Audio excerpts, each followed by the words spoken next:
আসসালামু আলাইকুম। Mental preparation কোর্সের আরও একটা সেশনে তোমাদের সবাইকে স্বাগতম। তো এই সেশনে আমরা কথা বলবো যে ডিসিশন না নিতে পারার যে সমস্যাটা আছে বা ডিলেমা থেকে মুক্ত হওয়ার বা ডিলেমাতে না ভোগার উপায়টা কি।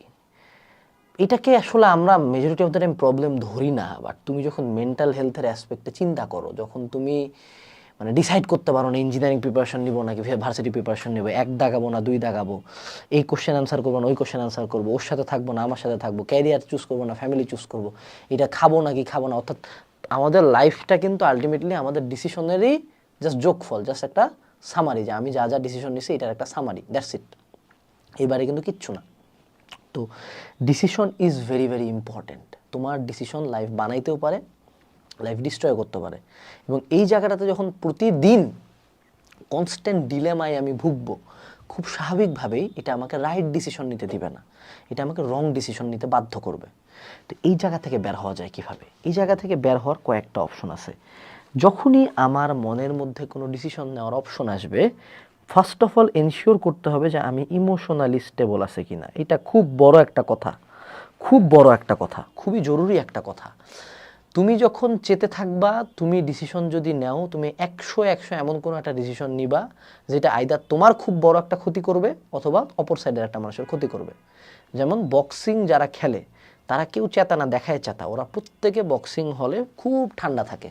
তুমি যদি রাগ হয়ে কাউকে মারতে চাও, তুমি এটা মাথায় রাখো সবসময় যে তুমি তাকে কিভাবে মারতে পারো, বা তুমি এইটা ভুলে যাও যে সেও কিন্তু তোমাকে মারতে পারে। ঠিক আছে, এটা কিন্তু একটা বড় পয়েন্ট। ওকে, আচ্ছা, এর পরবর্তীতে আসো, সেটা হলো যে আমাদের যদি আমরা দুঃখী থাকি তখন কিন্তু আমি এমন কোনো ডিসিশনই নিব যে ডিসিশনটাতে আমার ইমোশন খুব বেশি কাজ করছে। যদি আমি খুব প্যানিকে থাকি তখন আমি কন্টিনিউয়াসলি ভুল ডিসিশন নিয়ে যাব। তো ফার্স্ট অফ অল যে কোনো ডিসিশন নেওয়ার সময় right at that point decision না নেওয়া। যদি সময় থাকে 1 দিন 2 দিন টাইম নেওয়া, সময় কম থাকলে 1 ঘন্টা টাইম নেওয়া, সময় আরও কম থাকলে 5 মিনিট বসে চিন্তা করা, সাইড হওয়া, মাথায় একটু পানি দেওয়া, মুখে একটু পানি দেওয়া, দেন আছে ডিসিশনটা নেওয়া। ইনস্ট্যান্ট যে ডিসিশন তুমি দিবা ওখানেই ঝামেলা আছে। ইনস্ট্যান্ট ডিসিশন থেকে প্রথমত লাইফে ধীরে ধীরে কমে আনতে হবে। আমরা প্রত্যেকে ইনস্ট্যান্ট ডিসিশন, এখন ইনস্ট্যান্ট ডিসিশন বলতে এখানে আগুন ধরছে এখান থেকে দৌড় দেবো এইটা আমি বুঝাচ্ছি না, মেজর লাইফ ডিসিশনসের ক্ষেত্রে ইনস্ট্যান্ট কোনো ডিসিশন নেওয়া যাবে না। You have to take your time. তোমার ইমোশনাল স্টেবিলিটি হয়, তুমি তোমার ব্রেন দিয়ে চিন্তা করবা, দেন মন থেকে না, ভালো লাগতেছে খারাপ লাগতেছে এই জন্য না, ব্রেন দিয়ে চিন্তা করে যেটা আমার জন্য রাইট সেটা তুমি করবা। ক্লিয়ার? আচ্ছা, এরপরে আসো, ডিসিশন নেওয়ার ক্ষেত্রে একটা জিনিস খুব বেশি কাজ করে, সেটা হলো প্রিভিয়াস ব্যাকগ্রাউন্ড রিসার্চ বা প্রিভিয়াস ইনফরমেশন। অর্থাৎ আমি যদি চিন্তা করি যে আমি আমার এই টেবিলে রাখার জন্য একটা গাছ কিনবো, ঠিক আছে, তো এক্স্যাক্টলি এখন আমি যদি যে র্যান্ডম একটা গাছ আনে টেবিলে রাখে দেই, প্রথমত গাছ হয়তো বা এরকম কোনো সাদা টবের মধ্যে বাঁচতে নাও পারে। দ্বিতীয়ত এই গাছটা কিন্তু সানলাইট পাচ্ছে না, খুব কম সানলাইট পাচ্ছে, এবং এই গাছটাতে কিন্তু খুব একটা রেগুলারলি পানিও দেওয়া হচ্ছে না, শিকড়টাও কনজেস্টেড। অর্থাৎ আমি যদি এখানে একটা বট গাছ লাগাই দিই, তো বট গাছ তো নিঃসন্দেহে মরে যাবে, ধান গাছ লাগালেও মরে যাবে, কারণ তারা একটা ডিফারেন্ট উদ্ভিদ। তো আমার এই ডিসিশনটা নেওয়ার আগে প্রথমে আমাকে প্রিভিয়াস রিসার্চ করতে হবে, প্রিভিয়াস ইনফরমেশন নিতে হবে যে কোন কোন গাছ কম আলোতে কম পানি নিয়ে বাঁচতে পারে, কোন কোন গাছ হলো ইনডোর প্ল্যান্টস। ওটার মধ্যে প্রথম চয়েস হলো মানি প্ল্যান্ট। দেন আমার ডিসিশন নেওয়াটা কিন্তু ইজি হয়ে গেছে। তখন indoor plants, Z plant, money plant, zebra plant, এরকম কয়েকটা প্ল্যান্ট হয়েছে, তারপর যেটা আমার পছন্দ হয়েছে সেটা আমি নিছি। তো এই যে প্রিভিয়াস ইনফরমেশনটা নেওয়া, যে আমি বুয়েটে পড়বো না মেডিকেলে পড়বো না নাকি আমি ঢাবিতে পড়বো, আমি সিএসসি যাবো না এটাতে যাবো, বা আমি সায়েন্সে যাবো না আর্টসে যাবো, এই বা আমি ঢাকায় থাকবো নাকি এলাকা থেকে কোচিং করবো, এরকম প্রত্যেকটা ডিসিশনের ক্ষেত্রেই previous information, previous background research করতে হবে। এবং আরও ভালো হয় যদি প্রিভিয়াস এক্সপিরিয়েন্সের সাথে কথা বলা যায়। এক্সপিরিয়েন্স তো 2 রকম হয়, একটা হলো আমার ওন এক্সপিরিয়েন্স, দ্বিতীয় হলো অন্য মানুষের এক্সপিরিয়েন্স। ঠিক আছে, তো প্রথম আমার টার্গেট থাকা উচিত অন্য কেউ, সিনিয়র কেউ, যারা আমার এই সেম জায়গাটাতেই ছিল। এখন ধরো তুমি এমন একজন ডাক্তারের কাছে গেছো অ্যাডিকশন নিয়ে কথা বলতে, যে নিজে তার লাইফে কোনোদিন সিগারেট ছুঁয়েও দেখে নাই, তার সাথে যদি তুমি উইড অ্যাডিকশন বা অ্যালকোহল অ্যাডিকশন বা হার্ড কোনো ড্রাগস, ইয়াবা ট্যাবা এইসব নিয়ে কথা বলতে চাও, সে তোমাকে হয়তো মেডিকেল গাইডের বইয়ের নলেজ দিতে পারে, সে কখনো তোমাকে অ্যাকচুয়াল ইনফরমেশন দিতে পারবে না, কারণ তার লাইফে এক্সপিরিয়েন্স নাই। তুমি যদি বুয়েটে ভর্তি পরীক্ষায় দেন এমন কারো কাছ থেকে বুয়েটের প্রিপারেশন নেওয়ার কথাবার্তা শুনো, সে হয়তো বা আমার 2-4টা ভিডিও দেখে বলে দিতে পারে, বাট আলটিমেটলি সে তো কখনো রাইট ইনফরমেশন তোমাকে দিতে পারবে না। এটাই তো বাস্তবতা।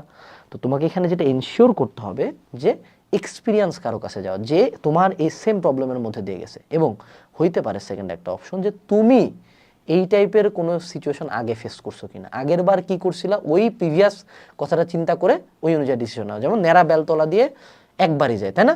এখন আমরা বাঙালিরা অ্যাকচুয়ালি নেড়া বেলতলা দিয়ে একবার যাই না, আমরা 2-3 বার যাই, এবং 2-3 বারও যদি বেলটা না পড়ে আমরা গাছ থেকে বেলটা মারি, নিজের মাথায় মারি, এই পরিমাণে আমরা ভুল ডিসিশন নিই। তো ধরো কোনো একটা ধরনের মানুষের সাথে তোমার রিলেশন করার কারণে তুমি আগের বার পেন খেয়েছো, তুমি সেকেন্ড টাইম সেম মানুষটাকে চুজ করতেছো, এই জায়গায় তুমি আবার ইমোশন দিয়ে চিন্তা করছো এবং তুমি তোমার প্রিভিয়াস এক্সপিরিয়েন্সকে দাম দাও নাই।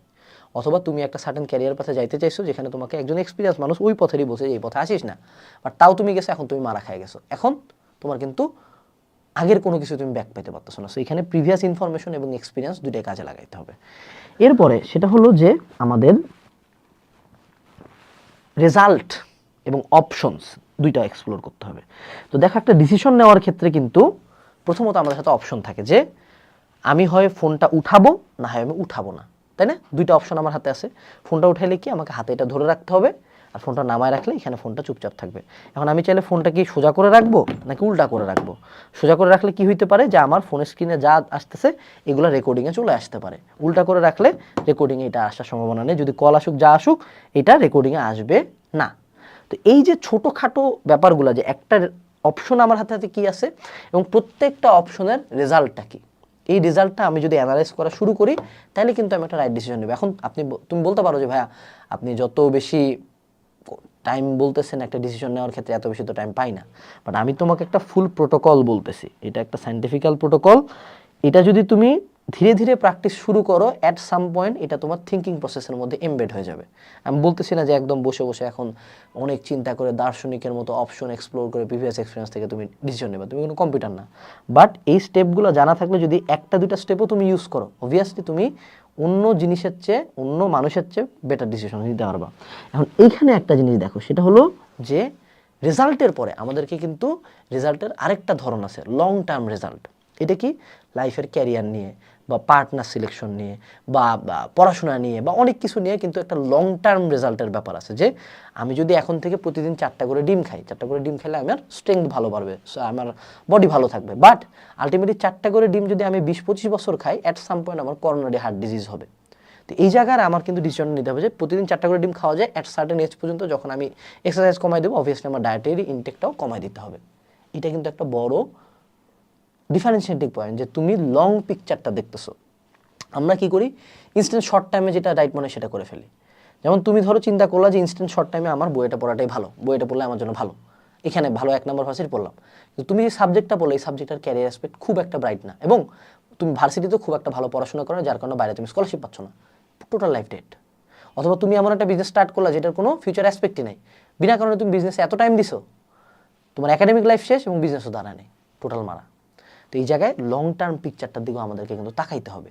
লং টার্ম পিকচার না দেখতে পারাটা কিন্তু একটা অনেক বড় বোকামি। দেন এখানে আমাদেরকে দেখতে হবে সেটা হলো যে রিস্ক ম্যানেজমেন্ট। রিস্ক ম্যানেজমেন্ট, যে কোনো ডিসিশনের সাথে একটা অ্যাসোসিয়েটেড রিস্ক থাকে। যে আমি যদি আজকে এই ফোনটা এইভাবে রাখি তাহলে হয়তো আমার একটা পার্সোনাল মেসেজ আসবে এই মুমেন্টে, এটা আমার পোলাপান দেখে নেবে, এটা কিন্তু একটা রিস্ক। আমি যদি আজকে এই ক্যারিয়ার সায়েন্সে যদি চলে আসি তাহলে সায়েন্সের স্টুডেন্ট বেশি, এখানে কম্পিটিশন বেশি হয়, এটা একটা রিস্ক। আমি যদি আর্টসে যাই তাহলে আর্টসের ক্ষেত্রে খুব একটা ভালো টিচার নেই, এটা একটা রিস্ক। সো এই রিস্কগুলোকেও কিন্তু এই জায়গায় আমাকে অ্যাসেস করতে হবে। মনে রাখবো তুমি কাইন্ড অফ গোটা পৃথিবীর সবচেয়ে পাওয়ারফুল কম্পিউটারটা তোমার এই জায়গায় বসায় নিয়ে ঘুরতেছো, কিন্তু তুমি একে যতটা দুর্বল ভাবো কিন্তু অত দুর্বল না, ঠিক আছে? তুমি যখন বাইক চালাও, ও কিন্তু ওই যে সিনেমাতে দেখায় না যে টার্মিনেটর চোখ দিয়ে ক্যালকুলেট করতেছে এত মিটার এত হ্যান ত্যান প্যান, তোমার চোখ এতটা সফিস্টিকেটেড, ও ক্যালকুলেশনটা ঠিকই করে কিন্তু ও দেখায় না, ওকে ডিসপ্লেও করতে লাগে না, ও অটোমেটিক্যালি ওই অনুযায়ী মাসেল কন্ট্রোল করে নিয়ে যায় বাইক চালায়। তো ওই জায়গায় তুমি যদি ভাবো যে এত স্টেপের দরকার নেই, না, স্টেপের দরকার আছে, লাইফের পার্ট বানাও, তুমি দেখবে সুন্দর মতো এই স্টেপগুলোতে তুমি পার হয়ে গেছো। এরপর আসো যে make sure the decision is yours. এইটা একটা খুবই গুরুত্বপূর্ণ ব্যাপার, যে তুমি যত কিছু অ্যাসেস করো, মানুষের এক্সপিরিয়েন্স নাও, যা নাও, কারো কথায় প্রলুব্ধ হয়ে কেউ জাস্ট বলছে দেখে তুমি কোনো লাইফে ডিসিশন নিবা না।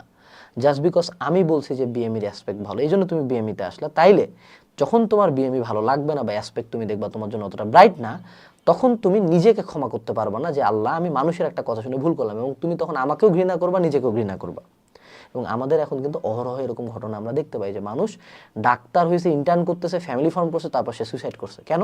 কারণ তার কাছে সে এই লাইফটা ভাবছিল অন্যরকম হবে, বাট লাইফটা ওরকম হয় নাই। বাট এই ডাক্তারির চয়েসটা যদি সে তার বাবা মায়ের স্বপ্নের জন্য ডাক্তার হচ্ছে, আমি একজন ডাক্তার হইতে চাই, আমার এই প্ল্যান, আমার সব কিছু মিলায় মনে হয়েছে I should be a doctor, তখন কিন্তু যদি তুমি হারেও যাও, you have one thing to know যে এটা আমার ডিসিশন ছিল, দায়ভারটা আমার। যখন দায়ভার তোমার, তখন কষ্টটা কম হয়। অন্যের উপর দায়ভার হইলে মাথা আউলায় যায়। তো যে কোনো ডিসিশন নেওয়ার সময় মেক শিওর যে আমি আনবায়াসড ওপিনিয়ন নিচ্ছি, বাকিদের সাজেশন শুনবো, বাকিরা কি বলে শুনবো, ওগুলো এক্সপ্লোর করবো, সব ঠিক আছে, বাট আলটিমেট ফাইনাল ডিসিশনটা যাতে আমার হয়। যদি আলটিমেট ফাইনাল ডিসিশনটা আমার হয়, তাইলেই কিন্তু আমি ফিউচারে কোনো ব্লান্ডার ঘটাইলেও অ্যাটলিস্ট সুইসাইডাল হব না। ঠিক আছে, নিজের দায়ভারটা নেওয়াটা শিখতে হবে, প্লাস নিজের দায়ভারটা দেওয়ার মতো করে ডিসিশনটা নিতে হবে। এরপরে লাস্ট একটা লাইন হলো আমর ফাতি। আমর ফাতি মানে কি? এটা একটা ফ্রেঞ্চ লাইন, অনেক কঠিন মিনিং হইতে পারে, আমাদের দেখার বিষয় না, বাট এটা যদি শর্ট টার্মে ইংলিশ করি তাহলে নো রিগ্রেটস। দিন শেষে আমাদের কেউই, এই ভিডিওতে যারা দেখতেছো, ম্যাক্সিমাম তুমি লাইফে কত বছর বাঁচবা? 80, 80, 1-2 জন হয়তো বা 100 বছর বাঁচবা, যেটা খুব রেয়ার আমাদের দেশে। অ্যাভারেজে আমাদের দেশে 60 to 70 ইয়ার্স এজের মধ্যে সবাই গায়েব হয়ে যায়। অর্থাৎ আমার বয়স এখন ধরো সে টু সে, যখন এই ভিডিও বানাচ্ছি তখন 25 সামথিং, তার মানে আমার হাতে হার্ডলি আর 35 ইয়ার্স আছে পৃথিবীতে। তো আমি মরে যাওয়ার পরে আমার সর্বোচ্চ আমার সন্তান আমার কথা খেয়াল রাখবে, এবং তার পরবর্তীতে আমার নাতি আমার কথা খেয়াল রাখতে পারে, ঠিক আছে, কিন্তু তারপরের কোনো জেনারেশন কিন্তু আমার কথা খেয়াল রাখবে না। অর্থাৎ আমি পৃথিবীতে টিকেই থাকবো মাত্র 3 জেনারেশন, আনলেস আমি পৃথিবীতে এত বড় কিছু করছি যে মানুষ আমাকে আজীবন খেয়াল রাখতেছে, এটার লক্ষ্যে আমরা দৌড়াবো। বাট নর্মাল পিপল, ম্যাঙ্গো পিপলই তো মেজরিটি পৃথিবীতে, 99% হলো ম্যাঙ্গো পিপল। তো আমজনতা মরার পরে পৃথিবীতে তোমার নাম নিশানা সর্বোচ্চ 3টা জেনারেশন। 3টা জেনারেশন মানে হার্ডলি 150 বছর, হার্ডলি 150 বছর, মোটামুটি 100 বছর সর্বোচ্চ ধরা যায়, 100 থেকে 150 বছর। অর্থাৎ আগামী 100 থেকে 150 বছরের মধ্যে তুমি কে, তুমি কি খাইছো, কি করছো, কি রেজাল্ট ছিল, কি বানাইছো, কে তোমার বাচ্চা ছিল, কি এ ব্রেকআপ হয়েছে, কি এর কষ্ট, কোনো কিছুর কোনো নাম নিশানা গন্ধ কিচ্ছু থাকবে না। You won't exist. ইতিহাসের পাতা থেকে তুমি নাই, এমনে নাই, কোনো দিন তোমার কথা কেউ খেয়াল রাখবে না। কোন জায়গায় তোমার কবর ছিল, তুমি মাটির সাথে মিশে ধূলিকণা হয়ে গেছো, এবং তখন তুমি সৃষ্টিকর্তার কাছে। তো এই যে একটা যে ধারণা, যদি তুমি রিয়েলাইজ করো যে আমার লাইফটা এতটাই শর্ট লিভড, যে আমি আসলে যেই ডিসিশন বা যেই জিনিসগুলোর পিছনে এত ছুটতেছি, যেই ডিসিশনকে আমি এতটা ইম্পর্ট্যান্ট ভাবতেছি, এটা আমার লাইফের ব্রডার পিকচারে কোনো মাইনেই রাখে না, কোনো যৌক্তিকতাই নাই, কিছুই নাই। একটা ডিসিশন জাস্ট কিচ্ছু না, কারণ তোমার লাইফটা খুব শর্ট, আমাদের প্রত্যেকের লাইফটা খুব শর্ট। এবং আমরা যত বছর বয়সেই মারা যায়, যে 120 বছর বয়সে মারা গেছে, সেও বাঁচতে চাইছে আরও, সেও চাইছে আরেকটু থাকি, বাট আমরা কিন্তু কেউ বাঁচবো না। সো এই জায়গা থেকে একটা লাইন আসে, নো রিগ্রেটস। ব্যাপারটা হলে আমি লাইফে যেই ডিসিশনই নেই, যাই হোক, ভালো হোক, খারাপ হোক, আমার মনে যাতে এই চিন্তা না আসে যে আমি ডিসিশনটা খারাপ নিয়েছি। মনে রাখবা, কোনো ডিসিশনই খারাপ না। বিশ্বাস করো, অ্যাজ এ হিউম্যান বিং আমাদের ব্রেনটা এতটাই সফিস্টিকেটেড যে ওই মোমেন্টে তোমাকে যতগুলো ইনফরমেশন আমি দিছি, এই টোটাল প্রোটোকলটা অটোমেটিক্যালি তোমার ব্রেনে 90% টাইম গাথাই থাকে। তারপরেও কনসিয়াসলি যদি এটা গাথাও, ডিসিশনটা তোমার আরেকটু বেটার নিতে পারবা। নট লাইক তুমি অলওয়েজ বেস্ট ডিসিশন নিবা, বাট ওই মোমেন্টে যেটা আমার রাইট মনে হয়েছে আমি এটা করছি।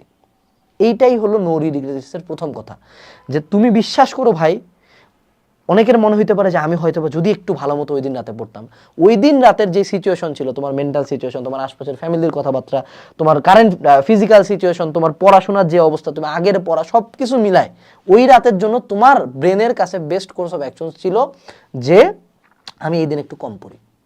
যদিও এত প্রোটোকল ফলো করলে হয়তো বা বেশি পড়তাম, বাট ওই মোমেন্টের জন্য কিন্তু ওইটাই রাইট ডিসিশন ছিল।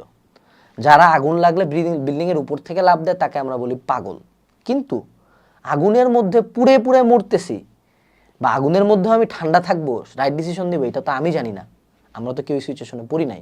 তো ওই লোকটার কাছে ওই মোমেন্টে ওইটা রাইট ডিসিশন মনে হচ্ছে, ও আমি বাঁচতে পারি, কিন্তু সে বাঁচে নাই। তো এই জায়গা থেকে এই আমর ফাতি ওয়ার্ডটা আসছে। এটা একটা কাইন্ড অফ ফিলোসফি, যে লাইফে কোনো রিগ্রেট না রাখা। এটা যদি তুমি তোমার লাইফে ইমপ্লিমেন্ট করতে পারো যে ঠিক আছে আমি আমার মতো যতটা আমার দ্বারাই সম্ভব সবচেয়ে বেস্ট ডিসিশনগুলাই নিব, বেস্ট ডিসিশন নেওয়ার পরে আমি এটা নিয়ে কোনোদিন লাইফে সেকেন্ড টাইম রিগ্রেট করব না। যেমন আমার লাইফের ফেলাসিটা দেখো, আমি ছোটোবেলা থেকে ভালো স্টুডেন্ট হয়ে তারপর ইন্টারে উঠে আমি চিন্তা করলাম, ছোটোবেলা থেকে আমি চিন্তা করতাম যে আমি হলো বিসিএস দিব, আমি একজন সচিব হব, অনেক ছোটোবেলা থেকে এটা কথা বলতাম। তো তারপরে কী হলো, আমি স্কুলে পড়লাম, দেন ইন্টারে উঠলাম, ইন্টারে উঠার পরে সায়েন্স নিলাম, দেন আমার বাবা আমাকে বললো তোকে একজন ডাক্তার হইতে হবে। পুরা ইন্টার লাইফটা ডাক্তার হওয়ার জন্য পড়লাম, ডাক্তার হওয়ার জন্য পড়ার পরে মেডিকেলে চান্সও পেলাম। বিগত 20-25 বছরের ইতিহাসে আমাদের ফ্যামিলি থেকে কেউ মেডিকেলে চান্স পায় নাই, গোটা 2 বংশ মিলে প্রথম মেডিকেলে চান্স পাচ্ছিলাম আমি। চান্স পাওয়ার পরে ভর্তি হইলাম, ভর্তি হয়ে বুয়েটেও চান্স পেয়ে গেছি, মেডিকেলের ভর্তি ক্যান্সেল করে বুয়েটে পড়লাম বায়োমেডিক্যাল ইঞ্জিনিয়ারিং ডিপার্টমেন্টে। চিন্তা করলাম হয় এখানকার টিচার হবো, না হয় স্কলারশিপ নিয়ে বাইরে যাব। হঠাৎ করে করোনা আসলো, করোনার মধ্যে শুরু করলাম এই ব্যবসা শুরু করে এই ব্যবসা এত বড় হয়ে গেল যে একাডেমিক লাইফ পুরোপুরি ডিস্ট্রয় হয়ে গেল। তাই অপশন বাইরে যাওয়ার পুরোপুরি অফ, এখন এই ব্যবসা করে খাচ্ছি। তো প্রথমে হইতে চাইলাম সচিব, হয়ে গেলাম ডাক্তার, ডাক্তার থেকে হয়ে গেলাম বায়োমেডিক্যাল ইঞ্জিনিয়ার, সেখান থেকে হয়ে গেলাম ব্যবসায়ী। আল্লাহ জানে সামনে কি আছে। প্রতিবারই আমি আমার মতো করে নিজের ইচ্ছায় ডিসিশনটা নিছি, এই জন্য আমার কোনো রিগ্রেট নাই। বাট এই যে যত ডিসিশন মেকিং আছে না, সবশেষে আরও একটা কথা আসে যে all decisions are taken by him. তুমি লাইফে যা করবা, যাই তোমার লাইফে হবে, প্রতিটা জিনিস তোমার জন্মের কয়েক হাজার বছর আগে লেখা আছে। এই অ্যাসপেক্টগুলো তোমাদের মাথায় কেন ঢুকাচ্ছি জানো? যাতে রাইট ডিসিশন নাও, রং ডিসিশন নাও, লাইফে যাতে মানে কোনোদিন ডিপ্রেস না হও। কারণ তুমি যে ডিসিশনটা নিয়েছো ওইটা হয়তো বা উনি চিন্তা করছে, উনি হয়তো বা আমাকে প্ল্যান করছিল যে আজকে আমি কিছু মানুষের জন্য হেল্প করব, আমি হয়তো বা টাকা কামাবো, হয়তো বা একজন ডাক্তার হয়ে যা কামাইতাম তাই কামাচ্ছি এখন। এটা উনার প্ল্যান ছিল। তো উনার উপর ভরসা রাখেও ওভারঅল আমাদেরকে আগাইতে হবে। তো আশা করি এই সেশনটা থেকে একটু হলেও উপকৃত হইছো। পরবর্তী সেশনে দেখা হবে। আসসালামু আলাইকুম, টাটা।